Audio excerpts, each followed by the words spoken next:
Are you trying to get laid in 2024? Well, good for you and good luck. It's all in the conquest, my friends. But here are 5 things to consider when deciding to find the one to lay it down with in 2024. Number 1, chicks with high body count. Well, the first thing to ask yourself is, which do you prefer, stids or kids? That is the golden question, my friends. It's getting harder to find the in-between, so take your pick. Stids all the way. Just kidding. But seriously, next time you meet a girl, instead of the boring usual small talk questions, my recommendation is that you lead with that question to filter out all the potential misery waiting for you on the other side. No more, hey, so what do you do for work? Or what do you like to do for fun? Instead, next time you'll say, shut up and let's cut the crap. Stids or kids, Laura, let's hear it. It's all about perspective, my dudes. Not only will you go down as a legend in the history books, but you'll also find yourself at a crossroad of an important decision that'll need to be made. Do you want to stick your wiener in something that'll cause a permanent itch or a tingle? Or do you want to become the future dad of kids that aren't yours? Nothing is worse than thinking you met the one and then 6 months down the line, she decides to drop the dreaded, I have a confession to make bomb on you. Number 2, girls with daddy issues. The good old broken and highly dysfunctional, my favorite. Sure, it may come with a whole lot of drama and you might potentially get stabbed in the neck if you cross the line, but hey, they will go down in the books as the best you've ever had. They'll start by loving the crap out of you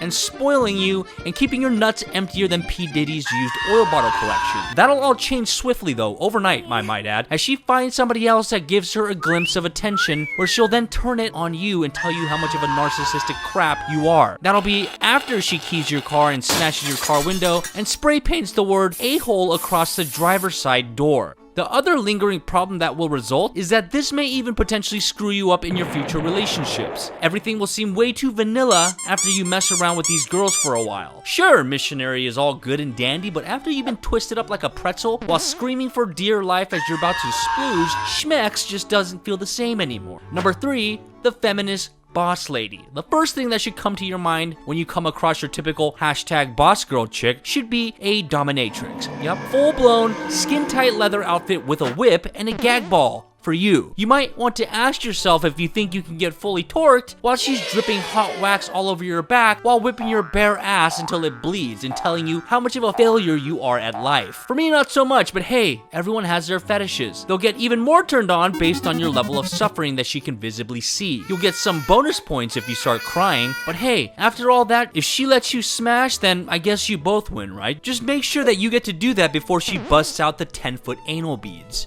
Number 4, the anime chick. This is for us guys the equivalent to any and all illegal entry holes are to P. Diddy. In other words, this will be the girl that'll play video games with you and watch anime, pretty much do all the things that you do with your homies except you'll be able to do naughty things with. These girls are low-key freaks also, probably up there along with the daddy issue chicks, but a bit more stable for the most part. And if you're into the whole role-playing ordeal, then you might want to start looking at your local anime con and work on bagging you one of these chicks. And last but not least, the fat chick. Fat chicks need loving too. Cliche, I know, but it's true. What's also true is the whole cushion for the pushing statement. You'll know what I'm talking about once you're on the inside. Just feels better. Trust me. Now, you don't have to go the whole 600-pound chick route unless you're into that kind of stuff. I always get confused to see how dudes can even make that work. You'd have to literally slide the meat curtain all the way over just to see what the hell you're dealing with. Not so good. And the smells can probably be something that you'd have to write home about. Worth the consideration though. So there you have it. I know sometimes we just have to take whatever we can get, but let's be honest, it's easier for chicks to get laid whenever they want than it is for us dudes. Don't get down on it though. There's nothing wrong with waiting or not having run through a ton of chicks. You'll be happy when you look down and you don't have to worry about crabs eating away at your balls.